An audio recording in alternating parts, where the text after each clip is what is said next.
I want to say, folks, that first of all, be ready for stimulus. Several guaranteed monthly income programs have been put forward, and negotiations are happening. Negotiations are going on in Congress. Negotiations are going down. Some low-income households may be eligible to claim as much as $1,000 from the government to help with the rising cost of living. And now make sure to keep on watching this because you don't want to miss out on stimulus. Senate Minority Leader Mitch McConnell said that House Speaker Kevin McCarthy should lead the way on crafting a bill to the debt ceiling deadline so that the U.S. can keep paying its bills. GOP leader said it's responsible and reasonable for the McCarthy to consider spending cuts as part of a debt limit extension before what the Treasury Department says is a June 5th deadline to avert economic calamity. Democratic leaders Joe Biden said that they would not entertain the cuts or the negotiations tied to the debt ceiling. McConnell told reporters, "I can't even imagine any debt ceiling provision passed out when there's nothing to do." McConnell's remarks have raised pressure on Kevin McCarthy, who's always under pressure for some reason, and now here's what he has to say. Biden has made clear that the debt limit is non-negotiable, and he won't even grant any concessions to meet the country's obligations. That's going to be running into some difficulties. Because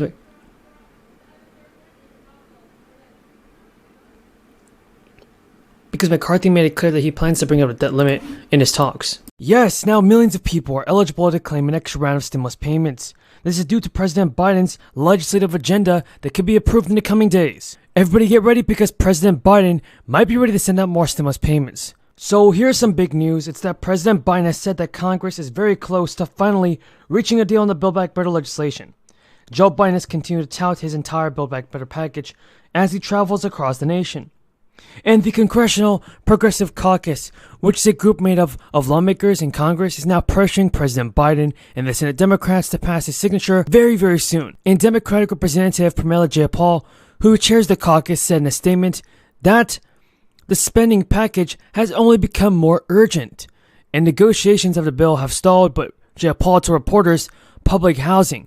Residents have endured devastating fires and the cost of insulin and other prescription continue to crush working people. We only see the need for more stimulus payments increase, folks, and that's the fact. But soaring inflation has become a political problem for President Biden, with Republicans pointing to the rise in prices as a reason why it's the wrong time for Congress to authorize some $1.75 trillion in new spending. And the Republicans argue that injecting more federal money into the economy will add fuel to the fire, while the White House and some Democrats say that the bill will only reduce the cost of living for many low-income families and ease inflation over the long run. Senator Manchin has also joined Republicans on this.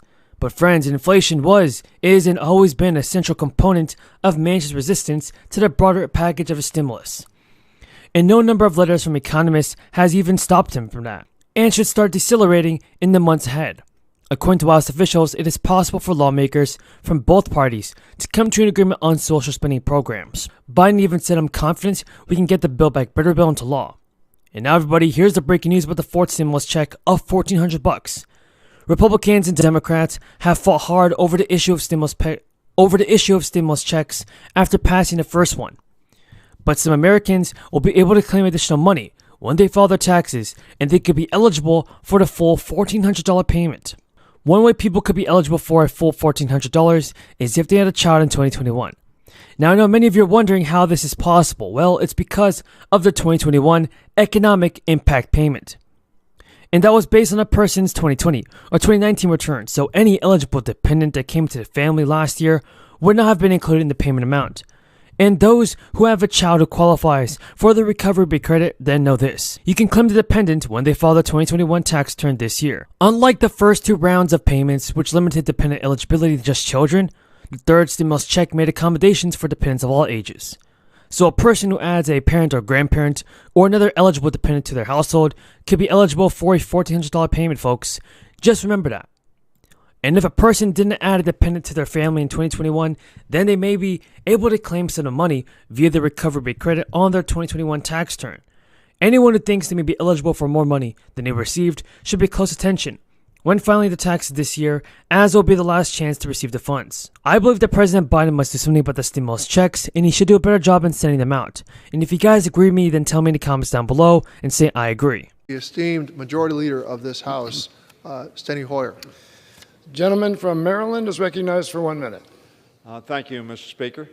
And I want to thank the chairman. I want to thank the chairman not only for yielding time, but much more importantly, I want to thank him for the extraordinary work he does on behalf of the armed forces and for its veterans.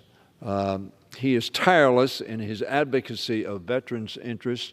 At every meeting that we have, I meet with him every Wednesday in the chairman's meeting, always speaking up about how we need to continue our focus on the needs of our veterans who served our country so heroically, whether they went overseas or not. And some of the veterans that we're talking about today were not overseas when they contracted a disease or an illness as a result of toxic substances. They were here in America.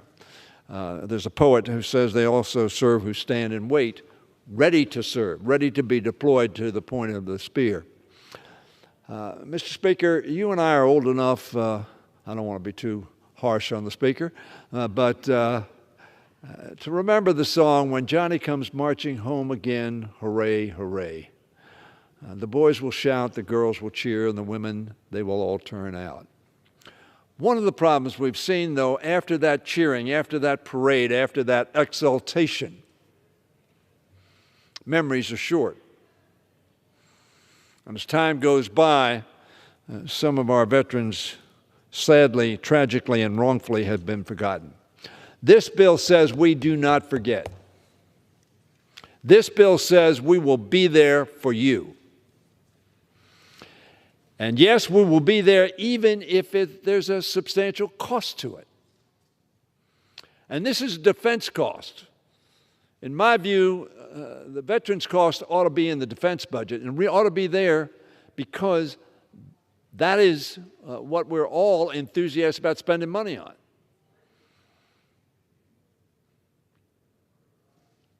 And veterans need to be and are our first priority.